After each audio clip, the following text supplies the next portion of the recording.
इतरही काही नागरिक आहेत, त्यांच्याही आपण प्रतिक्रिया घेऊयात. काय म्हणता? नमस्कार. नमस्कार. जय काय? महाराष्ट्र. जय महाराष्ट्र. काय काय नाव आपलं? तुषार सोपानिकडे, बर. काय गाव कुठलं? सांगोला. सांगोलाच का? बर. काय म्हणते, काय वातावरण सांगोल्यामध्ये? सांगोल्यामध्ये वातावरण काय नाही.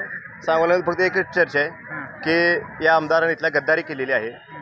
ज्या ठाकरेंनी याला आडगळला पडलेला गडी गंज खात त्याला मार्केटला आणला, लाली पावडर केली, नटवला थटवला, मार्केटला आणला, उभा केला, निवडून आणला, उद्धव साहेबांनी सभा दिली.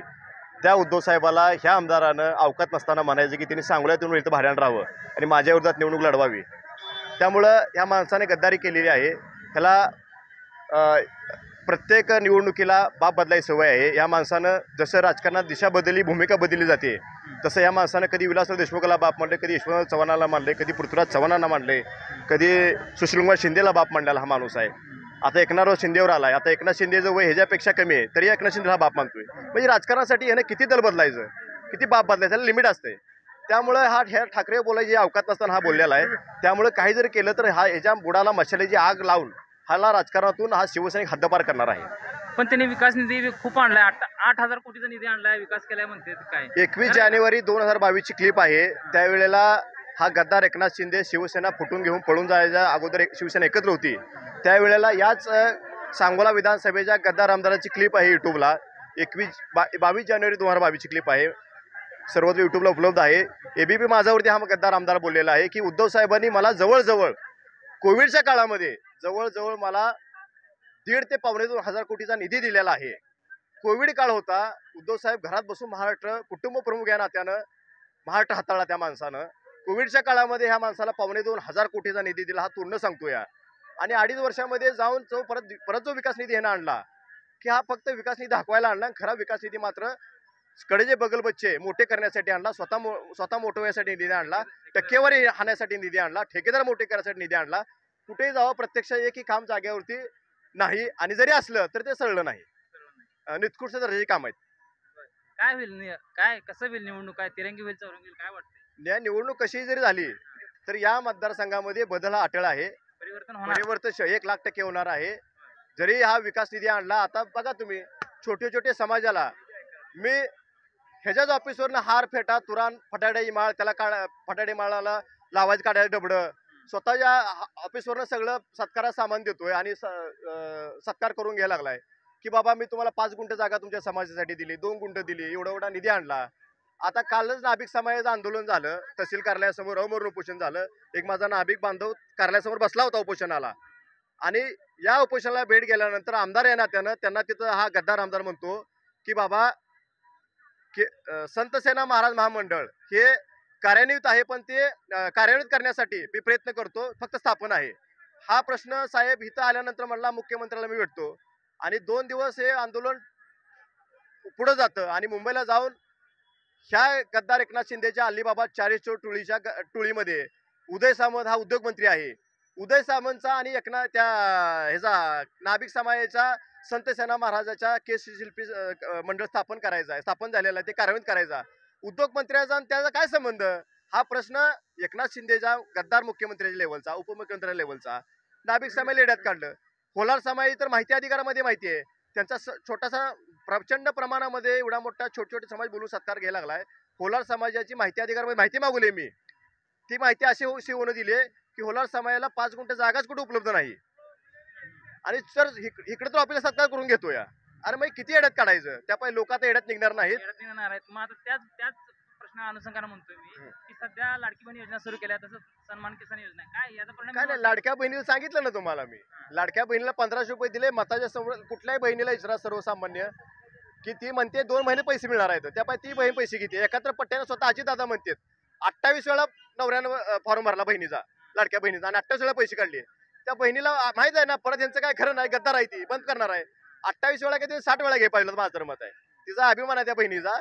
त्यामुळे बहिणीने यांचं 1500 रुपये घ्यावं.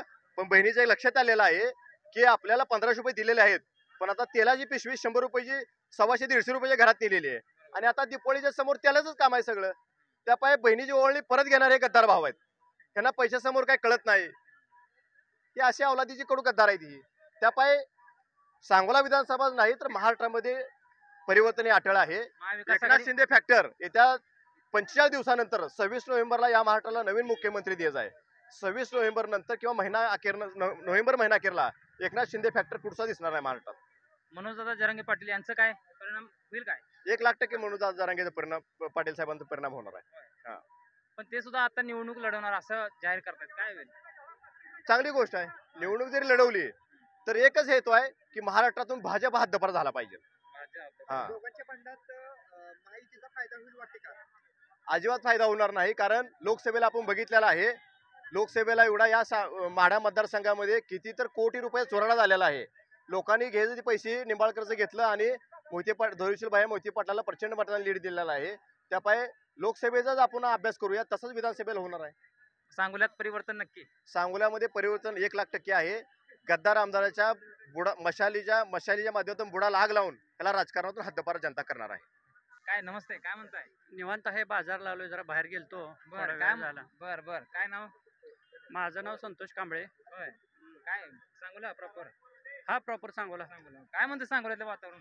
सांगोल्यातलं वातावरण संमिश्र आहे. होय. सांगोल्यात जरा थोडासा वैचारिक वारसा लाभलेला सांगोला आहे. कारण कोण होईल आमदार? आमदार कोण होईल काय होईल याच्यापेक्षा थोडंसं परिवर्तन लोकांच्या मनामध्ये दिसतंय. परिवर्तन होईल अशा पद्धतीची सर्वसामान्य लोकांची भावना आहे. कारण लोकांना सुद्धा आता कळून चुकलेलं आहे की हे जे वरचं सरकार आहे, कोणा एका व्यक्तीविषयी बोलण्यापेक्षा आपल्या या देशाचे केंद्रीय पृष्ठभाग आपले मंत्री सन्माननीय गडकरी साहेबांनी सुद्धा तुम्ही लाडक्या बहिणीचा वगैरे योजनेचा उल्लेख करताय, त्यांना तीव्र शब्दामध्ये विरोध निर्माण केलेला आहे. काय ते म्हणतायत की विकास कामं थांबवून कुठल्याही प्रकारच्या आपल्याला अशा योजना आणता कामा नयेत. एवढंच काय तर आपल्या उच्च न्यायालयानं सुद्धा यावरती सरकारला फटकारलेलं आहे. अशा पद्धतीच्या योजना आणून किंवा आमिष दाखवून खरं तर निवडणुका लढणं किंवा रिंगणामध्ये उतरून सर्वसामान्यांना प्रलोभनं दाखवणं हेच लोकशाहीमध्ये बसत नाही. कारण ज्या बाबासाहेबांनी आपल्याला राज्यघटना दिली, ही घटनाच मुळात ही घटनेची जी मूलभूत आपली गाभा तत्व आहे ती जर पाहिली तर त्या गाभा तत्वामध्ये कुठंतरी हे विचारसरणी बसताना दिसत नाही. त्यामुळं सरकारच्या विरोधामध्ये प्रचंड लोकांच्या मनामध्ये आक्रोश आहे. कारण ह्यांनी नुसतं एकच काम केलेलं आहे की लोकांना आश्वासनं दिलेली आहेत. प्रत्यक्ष कोणत्याही प्रकारची कृती त्यांनी केलेली दिसत नाही. बोलतानाही खूप मोठं बोलतायत सरकारमधली लोक, पण प्रत्यक्षामध्ये जमिनीवरती आल्यानंतर त्याचा कुठंतरी आपल्याला सारांश पाहिल्यानंतर काही उपयोग दिसत नाही. शेतकरी तर इतका हवालदिल झालेला आहे की कुठल्याही मालाला हमीभाव नाही. शेतकऱ्याची अवस्था आज अशी आहे की एका बाजूला सांगोल्यामध्ये पाऊस आहे, शेतकऱ्याची मका आहे अशी त्याच्या शेतामध्ये आहेत, ती कणसं जी आहेत ती कणसं वाळलेली आहेत आणि मकाची ताटं जी आहेत ती ताटं आता आपली मानाखाली टाकायला लागले आहेत. अशा अवस्थेमध्ये शेतकरी सुद्धा सरकारच्या मतीकडे अपेक्षेकडे डोळे लावून बसलेला असताना किसान सन्मान योजना आहे ती. किसान सन्मान योजनेचं यापूर्वी पाहिलेलं आहे आपण, काय बोजवारा उडला. बऱ्यापैकी प्रगतच माणसं त्याच्यामध्ये गेले आणि सर्वसामान्यांना त्यांचा लाभ आणखी सुद्धा कमी प्रमाणात आपल्याला मिळालेला दिसतोय. शेतकरी म्हणतोय सन्मान योजना दिली, पण त्याचबरोबर आपण एक गोष्ट विचार करा, 2014च्या पूर्वी शेतकऱ्यांना पीक विम्याच्या माध्यमातून लाखो रुपये शेतकऱ्याच्या खात्यामध्ये यायचे आणि शेतकऱ्यांचा संसार त्या फळपिकांच्या माध्यमातून उभा राहायचा. जरी बागा गेल्या तरी सुद्धा या विम्याच्या माध्यमातून उभा राहायचा. पण आज 2014 पासूनचा जर तुम्ही विचार केला तर शेतकऱ्याला पीक विमा जमा झालेला नाही. त्यामुळे सन्मान योजनेपेक्षा शेतकऱ्यांना मदत करणं, त्याला उभा करणं. या तालुक्याचे आपले माजी आमदार कैलासवासी गणपतरावजी देशमुख यांनी एका ठिकाणी असं म्हटलेलं होतं की शेतकऱ्याला तुम्ही आज काही कर्जमाफी देताय किंवा त्याला शेतकरी सन्मान निधी देताय, ही तात्पुरती मलमपट्टी आहे. शेतकरी जगायचं असेल, उभा राहायचं असेल तर त्याला ताटमानेनं जगण्यासाठी आणि उभा राहण्यासाठी शाश्वत सिंचनाच्या सोयी देणं, शेतीमालाला हमीभाव देणं, याकडे सरकारचं कुठंतरी दुर्लक्ष होताना दिसतंय. आणि आपण पाहतो आहे राज्यामध्ये नुकताच शेतकऱ्यांचा सन्मानाचा सोहळा पार पडला. तुम्ही ध्वनिचित्रफित पाहिले असेल, शेतकऱ्यांनी डोक्यावरती बांधलेले आपले फेटे टाकून दिले, गळ्यामध्ये टाकलेल्या शाली टाकून दिल्या. इतक्या पद्धतीचा उग्र शेतकऱ्यांच्या बाबतीमध्ये सुद्धा यांच्या मनामध्ये सन्मानाची भावना दिसत नाही. त्यामुळे सरकार निश्चितपणाने बदलेल अशी सर्वसामान्यांची भावना आहे. अनेक परिवर्तन राज्याचा विचार केला तरी खरं महाविकास आघाडी पुन्हा एकदा नेटानं आपल्याला या महाराष्ट्रामध्ये आलेली दिसेल अशा पद्धतीचं वातावरण आहे. कारण जरांगे पाटील हे फॅक्टर काय करेल?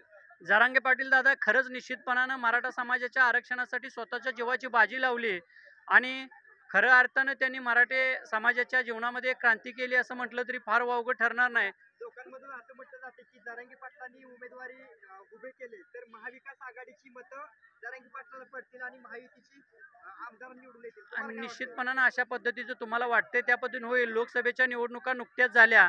लोकसभेच्या निवडणुकीमध्ये 31 जागा या महाविकास आघाडीच्या आल्या आणि एक जागा जी सांगलीची जागा आहे ती सुद्धा विशालदादा पाटलांनी जिंकली. ती सुद्धा महाविकास आघाडीमध्ये सहभागी होण्याच्या याच्यावर निश्चितपणाने जरांगेदादांचा फॅक्टर या महाराष्ट्रानं पाहिलेला आहे आणि त्यांचा झटका आता त्यांना केंद्र सरकारला सुद्धा आलेला आहे. वेगवेगळ्या योजना, वेगवेगळ्या सेवा सुविधा जरी देत असतील आणि जरांगेदादांनी जरी पॅनेल उभा केलं तर निश्चितपणानं त्याचा परिणाम थोडाफार होईल. पण मतामध्ये कमी जास्तपणा झाला तरी सुद्धा महाविकास आघाडीचं जे सरकार आहे ते पुन्हा एकदा नेटाने या महाराष्ट्रामध्ये येईल आणि जी झालेल्या घटना आहेत त्या झालेल्या घटना खऱ्या अर्थानं कोणालाही रुजलेल्या नाहीत. कारण महाराष्ट्र हे चारित्र्य संपन्न आणि सुसंस्कृत राजकारणाचं धडं देणारं महाराष्ट्र आहे. खरं तर हा प्रयोग महाराष्ट्रामध्ये चांगल्या पद्धतीनं यशस्वी झाला असेल त्यांना वाटत असेल तरी सुद्धा त्या पद्धतीनं तुम्हाला अपेक्षित प्रतिसाद आणि अपेक्षित त्यांना गोष्टी पाहायला मिळणार नाहीत.